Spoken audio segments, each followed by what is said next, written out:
Laba, ayan. Mga bossing, nagsalita na po ang number one na magiging senador. Mga bossing, number one, magiging number one na senador tong si Ipe. Ano? Tingin nyo, mga kababayan.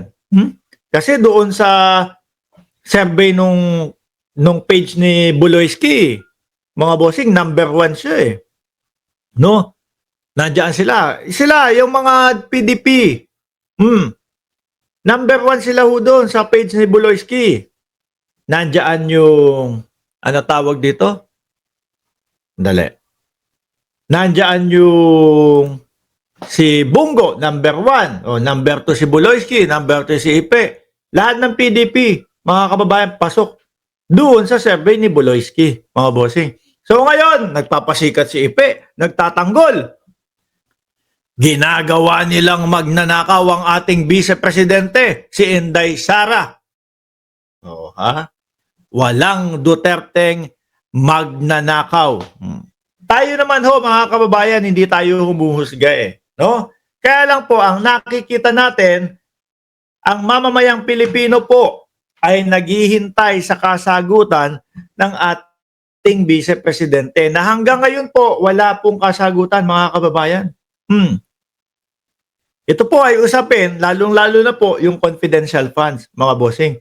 Kung ang vice-presidente humaharap ng maayos doon, hindi yung pasiga-siga. Kung ang vice-presidente ipinapaliwanag lahat-lahat ng katanungan at wag nilang hahaluan ng Office of the Vice President, wag nilang hahaluan yung aarte na sakit na ng puso ko, hindi na ako makahinga, hindi ko na kaya, ganito, ganito. Kapag ka na ako corner na, hindi iisipin na mamamayang Pilipino yan.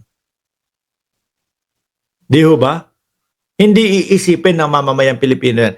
Pero dahil nga po sa ginagawa nila, kung ano-anong mga alibay, yung kanilang mga sinasabi, para lang huwag ma-question at wag lang matanong, mga bossing, ay natural po. No? Normal na isipin ng sambayan ng Pilipino na yung pera o pondo ng bayan ay nalustay. Di ho ba, mga kababayan? Taliwas ho kasi yung sinasabi nila eh. Sa ipinapakita nila. Ayaw nilang masabihan na magnanakaw. Ayaw nilang mapagbintangan na nilustay yung pera. Ayaw naman ho nilang magpaliwanag. Ayaw nilang ipakita yung mga katotohanan ng sinasabi nila. Di ba? Sabi ni Mr. DC, maayos naman humarap yung bise. Bobo lang kung sumagot, sabi ni Mr. DC. Oh. Di ba? Mga kababayan? Ayaw pala nilang mapagbibintangan. Ganyan naman po, di ba, mga bossing?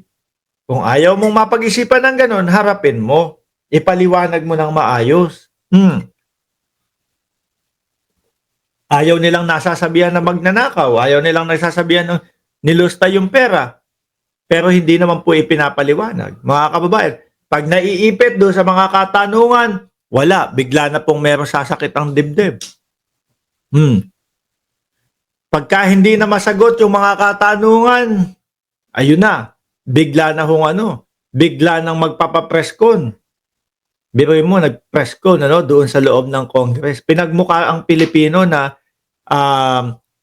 pinapahirapan sila o kumbaga, ginigipit sila doon sa loob ng Congress. Sabi ng Vice-Presidente, kaya po patay ang ilaw kasi pinatayan po nila kami ng ilaw. Nung nakita doon sa mismong video na sinusundan, yung papasok yung dalawa para sabihin na ililipat si Lopez, nasa loob naman pala yung switch. O paano papatayan ho sila ng ilaw, mga kababayan? Di ba? Umaabot sila sa punto na kapag kayong wala na, hirap na silang sagutin, nako, papapugot na ang ulo ng ating presidente. So, pagdidiskatahan na yung buhay ng First Lady Lisa Marcos, ni House Speaker Martin Romualdez at ni Pangulong Bongbong Marcos. Gagawa ng eksena, sabi ni Gil Obordo. Di ba? Walang Duterteng magnanakaw. Tandaan nyo yan. walang ginawa ang mag-ama, ang mag-amang ito, kundi tulungan ang ating bansang Pilipinas. Eh, wait lang. Ano? Ay, ikaw naman. Hinihintay ko nga yan eh. Hinihintay ko yan. No, panoorin mo bukas, boss, yung hearing para sa mga vlogger. Sunod niyan, ikaw naman. Hinihintay ko yan. Walang nagpadala ng sulat sa akin. Bakit ganon? Ba't walang nagpadala ng sulat sa akin? Sunod ako. Okay lang. Papatawag nila ako. Hindi ako busy. Ano? Tsaka hindi ako baka uwian ko pa sila basta bigyan lang nila ako ng bigyan lang nila ako ng sapat na panahon. At least 2 weeks. O para hindi naman mahal yung pamasahe ko. Kahit yung pamasahe ko, sasagutin ko. Hindi ako magsasabi na sagutin nyo pamasahe ko. Uuwi ako dyan. Oh. Yung iba yung mga vlogger. Yung mga ibang vlogger nila talagang lumabas pa ng bansa. Nagbakasyon pa. Di ba? Nagbakasyon pa para lang, sige, para masabi na, sige, bigyan nyo ako ng pamasahe, pauwi, para maka-attend ako dyan. Ang mahal-mahal ng pamasahe. Di ba, mga kababayan? Yakang-yaka natin yan. Punta pa tayo dyan. Kaso wala naman tayo, walang pinadalang sa atin. Walang pinadalang liham na pagpapaanyaya. Unfair nga eh. Walang Duterte magnanakaw, tandaan nyo yan. Walang ginawa ang mag-amang ito kung hindi tulungan ang ating bansa. Kaya nga, yung sinasabi nila, mga bossing, sinasabi ng dating Pangulong Duterte, doon na lang sa West Philippine Sea. Nasaan ang pagtulong doon? Halos ipamigay na tayo o yung isla natin sa China. Di ba? May nakita tayong pagtulong doon? Wala. Mga kababayan, yung laban kontra droga, malaki ba inaitulong natin? Malaki ba ang naitulong sa atin yan? Hindi. Dahil maliliit lang po ang mga hinuhuli nila. Pero yung mga big time, yung mga bilyon-bilyon na kagaya po ng nahuhuli sa Administrasyong Marcos, wala po sila nun. At mas kawawa pa ho, mga bossing. Ang alin ho? Mas kawawa pa po yung mga nabibiktima, no? Na wala namang kinalaman sa droga, mga boss. Yan eh, no?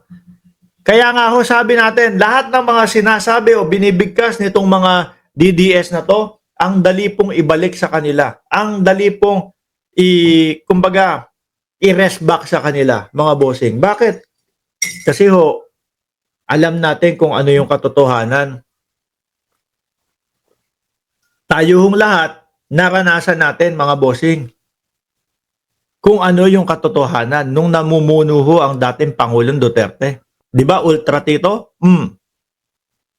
Wow, ano ka ba? Sabi ni Emmanuel Ballesteros. Kasali ba? Sino-sino ba yung mga kasali doon?